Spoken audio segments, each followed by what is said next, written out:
You said Bino. Do you know Bino's real name? Brian Hayes. Fetty. Do you know Fetty's real name?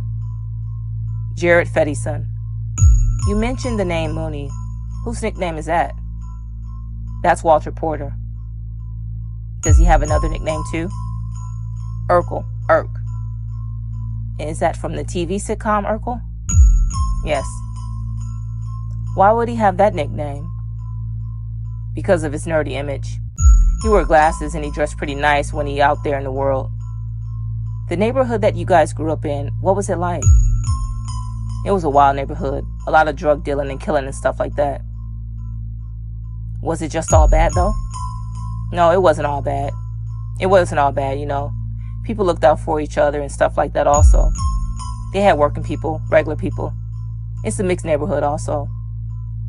Can you describe the location in New Orleans where your neighborhood was? Forret and Valence, Claiborne, St. Charles, Napoleon, Chapatoulas, all that's the 13th. Are you familiar with the 3rd Ward? Yeah, the 3rd Ward. How far away is it from the 3rd? A couple of miles. Do you also know any individual by the name of Telly Hankton? Yes. How do you know Telly Hankton? That's my niece's daddy. That's my brother-in-law. So, do you have a sister? Yes. And what is your sister's name? Andrea. Does she have a relationship with Telly Hankton? Yes. How long ago was that? I guess it first started probably when I was about 11, probably like about 96, 95, 96, something like that. As a result of that relationship, did Telly Hankton and your sister Andrea have 2 kids? Yeah, they had twins. How old are those twins today? They made 18 on June 4th. So, I would like to walk through with you a little bit about your relationship with Telly Hankton. What was that like? Well, he was always like a big brother to me. He always showed me love. And when you say he showed you love, what do you mean by that? Just period, as far as like a big brother. He always talked to me, showed me love, greeted me with smiles, gave me money, you know, just done a lot of things for me. Okay. Was there a point in time when you ever became aware of Telly having a feud with an individual, Jesse Reed or Tutu? Yeah, I heard about it in 08. Can you tell us what you heard about? That the guy. I object to any hearsay. Sustained.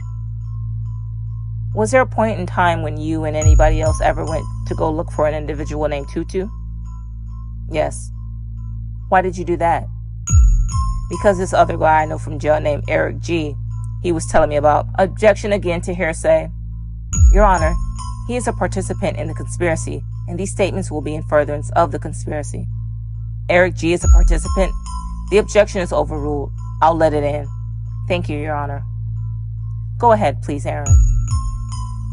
The guy, Eric G, I knew from jail. He was saying that they had a hit out on Tutu, and he wanted me to help him. So he wanted me to go and help him, like, as far as gun him down first, and he was going to come behind me and make sure the job get done or whatever. Did you, Eric G, and anybody else take any further action to try to find this person in order to fulfill the hit? Yes. The day I was going over there, it was just going to be me and Wayne going over there.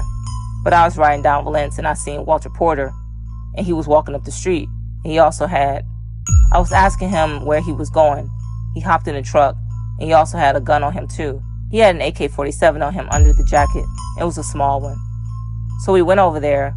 We went over there on General Taylor and Willow, and we were supposed to go stake the area out where Tutu was supposed to be at. They had another guy named Ezell. He was supposed to show us where the guy was at, but when Ezell seen me, you know, he knew me from the 13th neighborhood, and he got kind of spooked, kind of scared when he seen me. So when he was bringing us out there, he kept driving fast, and he was in a van, so we couldn't keep up, so they lost us. And then once we made it out there, I called Eric G like, what's up, you know, like where the situation at? And so he met up with us again, and then we went out there to the east. You're talking about New Orleans East? Yeah, New Orleans East. At this time when you guys were going out there, were you aware of who supposedly put this hit out? He had told me that a major nigga uptown got killed and they got some money on Tutu head. And I'm like, you know, who the major nigga is or whatever who got killed. He like, Cup. And so I'm like, well, do you know who Cup is? I didn't really know Cup like that. But when he said Telly, I knew who Cup was after that because I know Telly. So when he said Telly was supposed to be sent the hit, but he didn't send it through me, he sent it through my other people know him, a dude named TB or something like that. And I don't know TB. So he's supposed to be going through him or whatever. So I'm just like took heed to whatever he was saying. And I wanted to find out where Tutu was located at because I know Telly, and I wanted to find out what was going on. So at this point in time, you had a direct conversation with Telly about Tutu? No, I did not. Your purpose of going out with Eric G and these guys on that day was what? Was to find out where Tutu was laying his head at. Did you eventually meet up with these individuals in the East? Tutu? No, the other individuals who you were following out there. Yeah, I met up with them and we staked out a little house that was in the East somewhere. Can you clarify who was with you?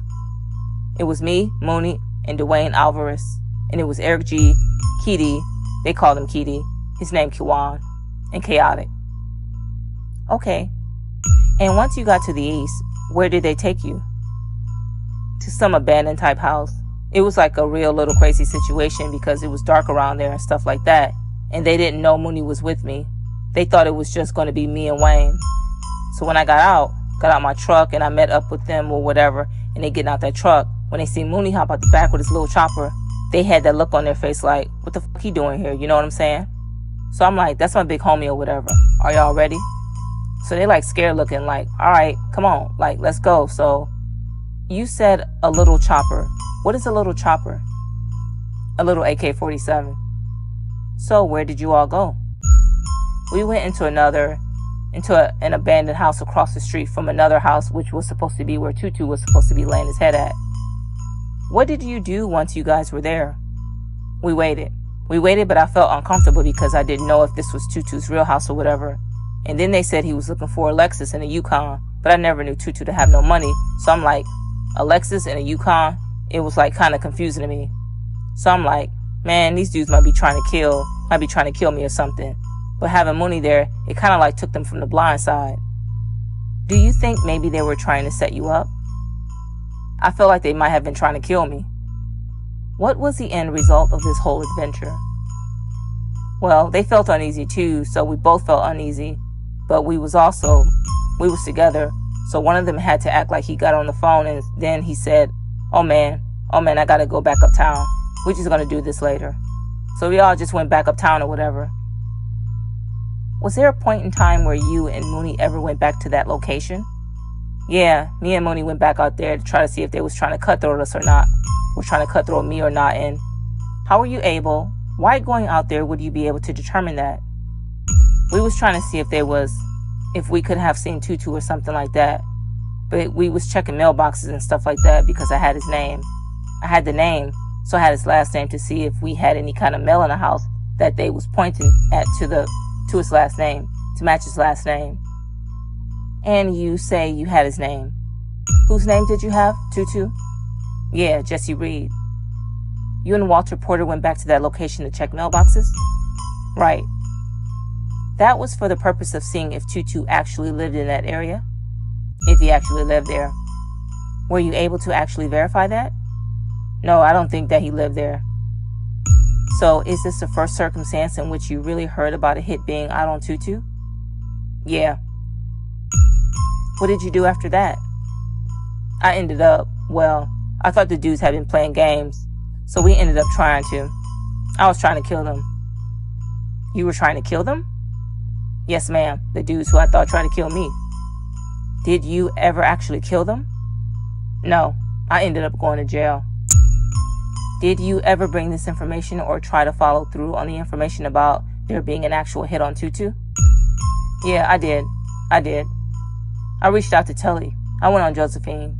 That was around the same time I went on Josephine and Daniil and asked around about him and stuff. You asked around about who? About Telly. Then when I asked about him, they asked somebody on the corner. I don't know exactly who they was, but I know pretty much everybody out here know Telly because he pretty much our family. So they asked me who I was. I was like, I'm Dre's little brother or whatever. But I seen a person looking over the truck to the other side, like somebody was walking up. And then I looked and it was Dump. So when I seen Dump, I hollered at him. I was like, "What's up, man? What's up?" So after I hollered at him, I gave him my number. Asked him where Telly was at. He was like, he out of town or whatever. I was like, "What's his number?" He was like, "He ain't got no number." And I was like, "Well, give him my number." So I gave him my number to give to Telly. And you went to Josephine Street to try to connect with Telly? Yes. For what purpose? To find out what was going on with this hit situation. Involving Tutu? Involving Tutu.